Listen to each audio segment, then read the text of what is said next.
Hello guys, आज हम पढ़ेंगे मल्टीप्लिकेशन ऑफ टू वेक्टर्स।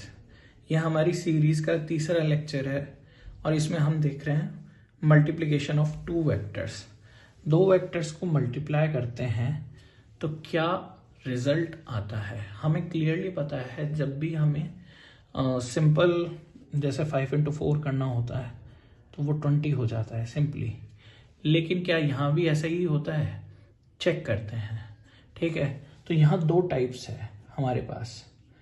यहाँ दो टाइप्स कौन कौन से हैं? पहला टाइप है स्केलर मल्टीप्लिकेशन, जिसको हम डॉट प्रोडक्ट कहते हैं।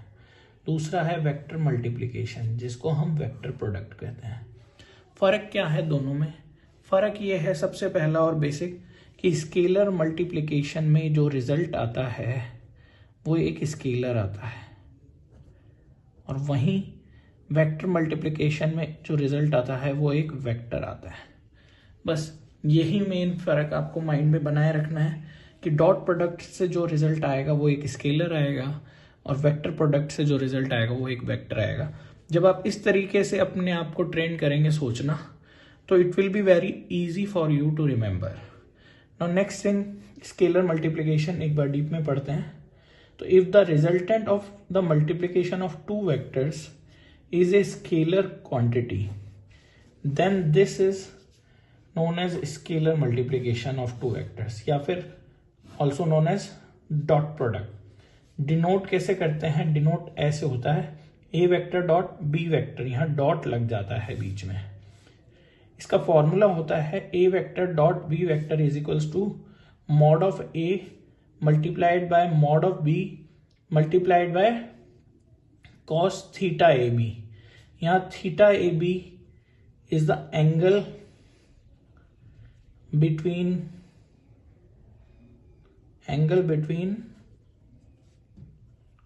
A vector and B vector।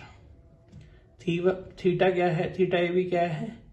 Angle between A vector and B vector. इसी पे एक बार बात कर लेते हैं कि हम जानते हैं कि जब भी दो वेक्टर्स टकराते हैं या हम उनको कोइंसाइड करते हैं तो दो एंगल बनते हैं। See angle between two vectors की बात कर लेते हैं कि जैसे ए वेक्टर अगर ये है और बी वेक्टर अगर ये है तो थीटा 1 लेंगे या थीटा 2 लेंगे, तो आंसर यहाँ पे है थीटा 1 लिया जाएगा। Theta 1 is the angle to be consider, क्योंकि डेफिनेशन ये कहती है it is the angle between two directions when these directions either both converges और diverges from same point of intersection. यानी कि देखिए यहाँ पे आप देख सकते हैं कि इस पॉइंट से जब मैं एक्सटेंड करूंगा इस डायरेक्शन को, तब ये कोइंसाइड हो जाएंगे और दोनों डाइवर्ज होंगे उस केस में। इसलिए थीटा 1 का एंगल लिया गया है, थीटा 2 को नहीं कंसीडर किया गया इस केस में। तो पहली प्रॉपर्टी ये है कि कौन सा एंगल लेना है, ध्यान से हमें समझना है कि बोथ वेक्टर्स या तो कन्वर्ज करें उस पॉइंट पे या फिर डाइवर्ज करें उस पॉइंट से, तो वो वाला एंगल जो बनेगा बीच में वो लेना है हमें। नेक्स्ट इज इस एंगल की रेंज क्या होगी? इस थीटा ए बी की रेंज हो जाएगी आपकी 0 से पाई। 0 से पाई के बीच में ये एंगल होगा, क्लियरली हम देख सकते हैं। नेक्स्ट है स्पेशल केस, अगर थीटा ए बी जो है ए वेक्टर और बी वेक्टर के बीच में जो एंगल है अगर 90 डिग्री हो जाए तो क्या होगा कि भैया कॉस थीटा ए बी जो था वो 0 हो जाएगा। कॉस 0 होने से A vector dot B vector जो हम निकाल रहे थे वो 0 आ जाएगा। If both the vectors are perpendicular then dot product is 0। तो ये एक प्रॉपर्टी हो गई इसकी कि डॉट प्रोडक्ट उस केस में क्या हो जाएगा? 0 हो जाएगा।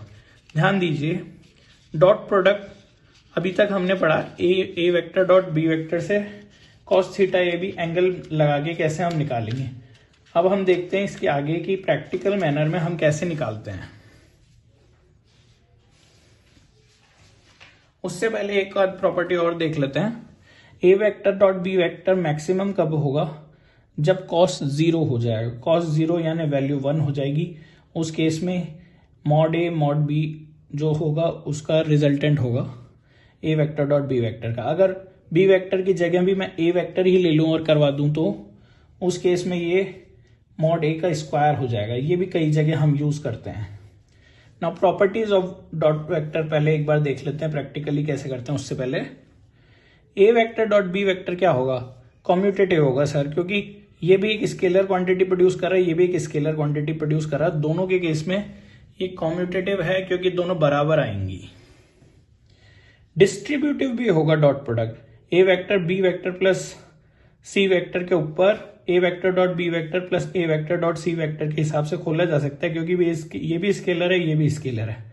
तो अगर मैं इनको समीशन करा के भी इसके साथ डॉट प्रोडक्ट लूं तो वो डिस्ट्रीब्यूटिव प्रॉपर्टी को फॉलो करेगा, लेकिन एसोसिएटिव प्रॉपर्टी फॉलो नहीं होती है।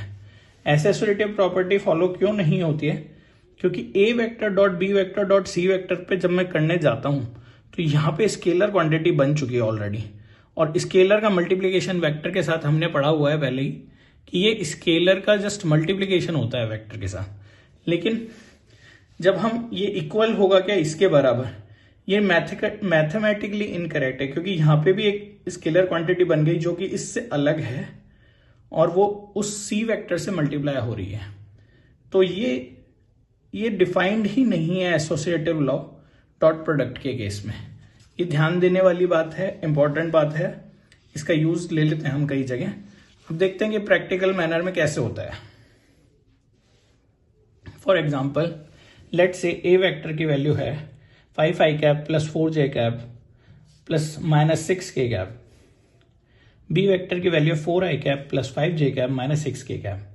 तो अब जब मुझे A vector dot B vector करवाना है तो मुझे कुछ भी नहीं करना, मुझे आई वाले जो हैं उनके जो ये कोफिशिएंट्स हैं इनको मैंने मल्टीप्लाई करवा देना है, प्लस करना है, फिर इनको मल्टीप्लाई करवा देना है, फिर इनको आपस में मल्टीप्लाई करवा के प्लस ऐड करवा देना है। ये जैसे मैंने जल्दी जल्दी कर दिया तो 20 प्लस 20 प्लस 36 आंसर मेरा 76 आ गया, 40 प्लस 36 करते ही।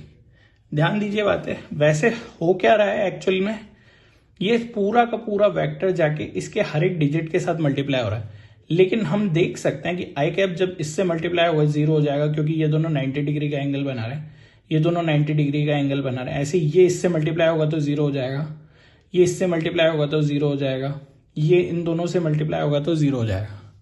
इस वजह से सिंपली हमें करना क्या है कि आई कैप वालों को ले लिया, जे कैप वालों को ले लिया, के कैप वालों को ले लिया और उनको मल्टीप्लाई करवा के ऐड कर दिया, तो बहुत इजीली ये निकाला जा सकता है। बहुत जल्दी हम इसे निकाल लेते हैं प्रैक्टिकल मैनर में।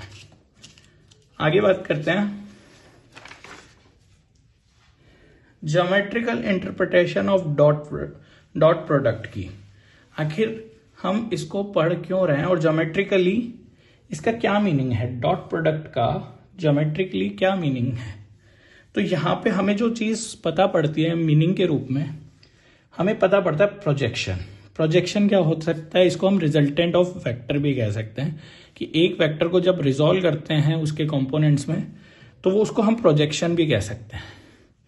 ध्यान दीजिए, ये रिजॉल्व करना इज लाइक एक वेक्टर का दूसरे वेक्टर पे प्रोजेक्शन टाइप्स।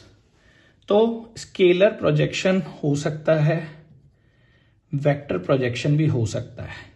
दो टाइप के प्रोजेक्शन हो सकते हैं आपके। प्रैक्टिकली स्केलर प्रोजेक्शन देखते हैं कि स्केलर प्रोजेक्शन एक्चुअली में जो डॉट प्रोडक्ट हमें देता है वो क्या देता है, स्केलर प्रोजेक्शन देता है। कि जब भी हमें एक वेक्टर है, जैसे मान लीजिए ये ए वेक्टर है और ये बी वेक्टर है और ये ओरिजिन से हो रहा है सब कुछ, तो इस वेक्टर का इस वेक्टर के ऊपर अगर मैं प्रोजेक्शन निकालूं, जैसे मान लीजिए कि ऊपर से आपको मैंने रोशनी डाली तो यहाँ पे कितनी छाया बनेगी इस वेक्टर के ऊपर, ये आपको समझना है। तो ये मैं देख सकता हूं कि बी ए जो है B cos theta A B हो जाएगा, थीटा ए बी इनके बीच का एंगल है। तो बी ए डिनोट करने का जो स्केलर प्रोजेक्शन का लिखने का तरीका है वो ये है कि कैपिटल बी और उसमें सबस्क्रिप्ट ए होता है capital A, scalar projection of B vector on A vector, इस तरीके से डिनोट होता है scalar projection of B vector on A vector. ये हमारा डॉट प्रोडक्ट से निकल के आता है। तो A vector dot B vector क्या होता है, mod A mod B cos theta A B. ठीक है, A B cos theta A B लिख सकता हूं इसको ऐसे ही। तो मैं कह रहा हूं कि स्केलर प्रोजेक्शन क्या होता है, B A B subscript A, जिसकी वैल्यू आएगी B cos theta A B. तो देखिए ए डॉट वी क्या था, mod A mod B cos theta A B, और मैंने इस बार ऐसा कर दिया कि मैं जो वो मॉड था उसको मैं ले गया नीचे, B vector dot A vector करके मैंने, क्योंकि कॉम्यूटेटिव होता है ऐसे लिख सकता हूं, तो मैंने B vector dot A vector upon mod A कर दिया। तो इस तरफ क्या रह गया, B cos theta A B. और ये हमारा होता क्या है एक्चुअली में, स्केलर प्रोजेक्शन होता है B vector dot A cap A vector का जो यूनिट वेक्टर है उसके साथ जब मैं मल्टीप्लाई करवाता हूं, डॉट प्रोडक्ट कराता हूं बी वेक्टर को, स्केलर मल्टीप्लिकेशन हो रहा है, तो वो जो आ रहा है वो आपके पास एक स्केलर क्वांटिटी आती है। ध्यान दीजिए यहाँ पे जो ये वैल्यू बन रही है ये एक्चुअली में एक स्केलर वैल्यू बन रही है, क्योंकि डॉट प्रोडक्ट हो रहा है, डॉट प्रोडक्ट कहीं भी होगा आपके पास वैल्यू क्या बनेगी, स्केलर क्वांटिटी बनेगी। क्लियर। अब इस स्केलर क्वांटिटी से मुझे vector projection of B on A, B vector का on A vector vector projection निकालना है मुझे। तो मुझे करना कुछ भी नहीं है, फर्स्ट प्लेस पे दो कंपोनेंट्स होते हैं एक वेक्टर के, ये समझ लीजिए। स्केलर प्रोजेक्शन तो हमने निकाल लिया, लेकिन अब हमें उसका वेक्टर प्रोजेक्शन निकालने के लिए दो कंपोनेंट्स निकालने पड़ेंगे। एक पैरेलल कंपोनेंट जो बी वेक्टर का पैरेलल कंपोनेंट होगा ऑन ए वेक्टर, सिमिलरली उसका जो परपेंडिकुलर कंपोनेंट होगा वो भी हमें निकालना पड़ेगा। तो ध्यान दीजिए पैरेलल कंपोनेंट तो एक्चुअली में होगा क्या, जो हमने ये स्केलर क्वांटिटी निकाली, इसी स्केलर क्वांटिटी को मैं अगर यूनिट वेक्टर के साथ डॉट प्रोडक्ट करा दूं, सिंपली प्रोडक्ट करा दूं, क्योंकि स्केलर और वेक्टर्स के बीच में सिंपल मल्टीप्लिकेशन होता है, तो वो अगर मैं करवा दूं तो आपका काम हो जाएगा। यहाँ पे वही कर रहा हूं मैं, B vector dot A cap A को मैंने ए कैप ए के साथ सिंपली मल्टीप्लाई करवा दिया, तो इससे मुझे पैरेलल कंपोनेंट तो मिल ही गया, जो मेरा वेक्टर प्रोजेक्शन बनाना है उसका पैरेलल कंपोनेंट मुझे मिल जाता है। तो इसको मैं ऐसे कह सकता हूं कि ये जो बी ए था हमारा, B on A only magnitude दे रहा था मुझे, लेकिन उसके साथ मैंने मल्टीप्लाई कराया A cap A, simple multiplication है, यहां से मैग्नीट्यूड मिल रहा था मुझे, उसको मल्टीप्लाई, मैग्नीट्यूड नहीं स्केलर क्वांटिटी मिल रही थी जो, उसको मैंने मल्टीप्लाई कराया इस यूनिट वेक्टर के साथ, तो जो मेरा बन के आएगा वो देख लेंगे। Now to find perpendicular component of vector projection of B vector to A vector, for that we are using triangle law. See B vector ये है, इसका पैरेलल कंपोनेंट ये वाला था अलोंग ए वेक्टर, और इसका जो परपेंडिकुलर कंपोनेंट है वो ये वाला है, तो ये मिलके एक ट्रायंगल बना रहे हैं। और वी कैन सी यहाँ पे आप ट्रायंगल लॉ लगाते हैं तो parallel component plus perpendicular component is equals to B vector.